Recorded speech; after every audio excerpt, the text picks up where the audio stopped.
So the word privity, you can relate this word to privacy. Now, why is privacy required in a contract? It is because there are two persons who contract with each other. The world should not be bothered as to what the contract is about between the two persons. What is the thing that is being transferred? What is the price or the consideration that has been offered? As long as it is legal and lawful.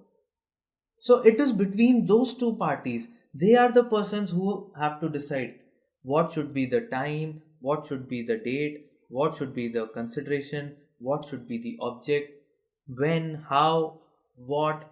All these questions have to be mutually answered by them, and they are not answerable to anyone. So the world as a whole has to give them privacy. They are the persons who have to perform the contract. So anybody who's not amongst the two cannot interfere into the contract.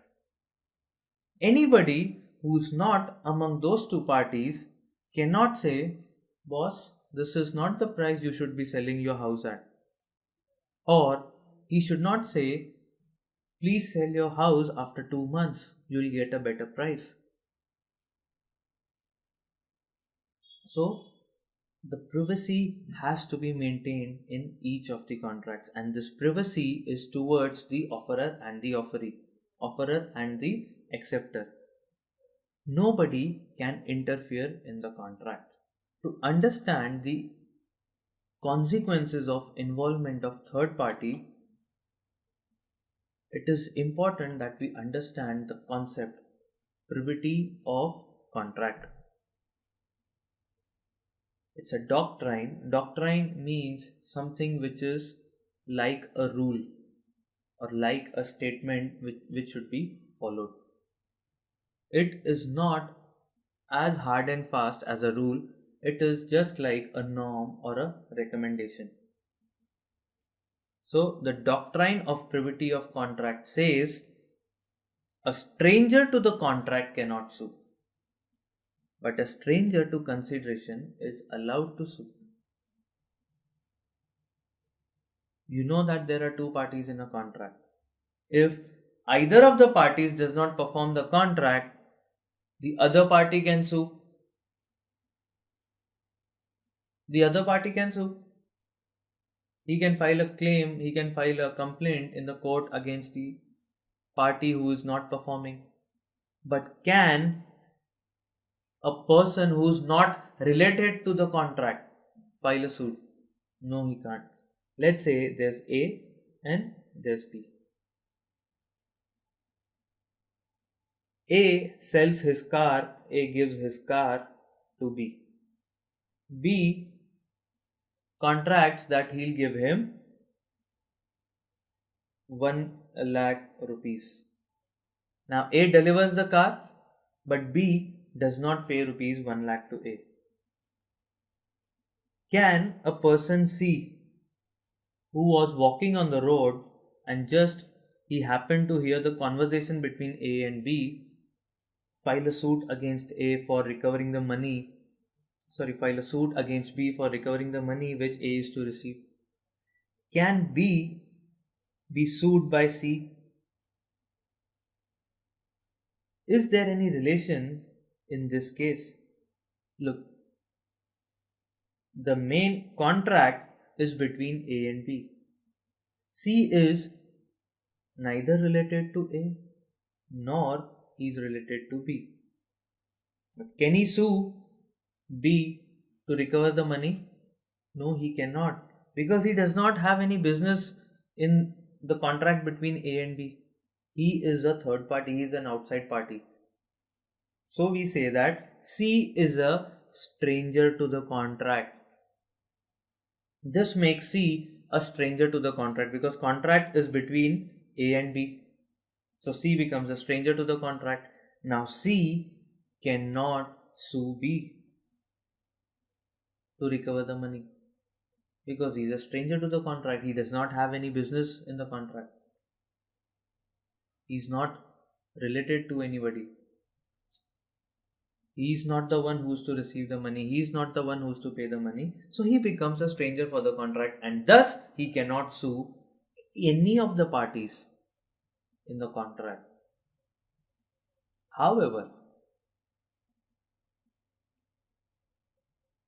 if the money that A was to recover is to go to C, that is, A tells B, the 1 lakh rupees that you are giving me, you please give it to C. You please give it to C. Now what is happening is, this leg which is going from B to A will now be going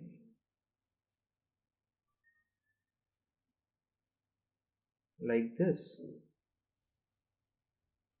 rupees 1 lakh, and this will not be there. So A will deliver the car to B and B will pay rupees 1 lakh to C, because A owes C rupees 1 lakh. Now this is the contract that is happening. In this case, though C is not the part of main contract, yet because he is the beneficiary in the contract, because he is the person who has to receive the consideration, he has the right in the contract to recover the money from B in case B defaults.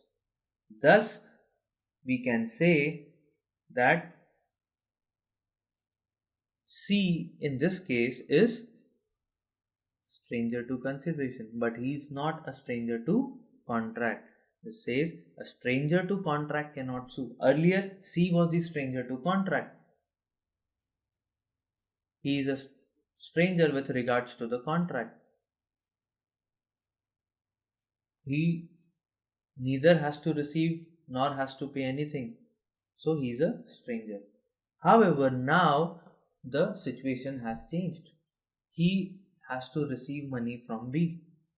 So he is no longer a stranger for the contract, and he has the right to sue and recover the money. So normally we say a stranger to a contract cannot sue. However, a stranger to consideration is allowed. Consideration should ideally be received by A. C is the stranger to consideration. But just because C has passed his right, A has passed his right to C,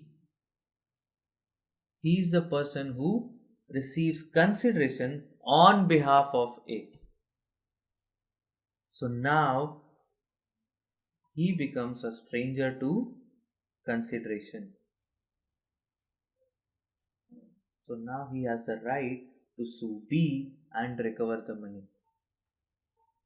So this is the concept of privity of contract, wherein stranger to contract cannot sue, however stranger to consideration can sue. But as you generally find in law, there's always an exception to the general rule. Now this is a general rule, so this rule also has some exceptions. Let's see what are those exceptions.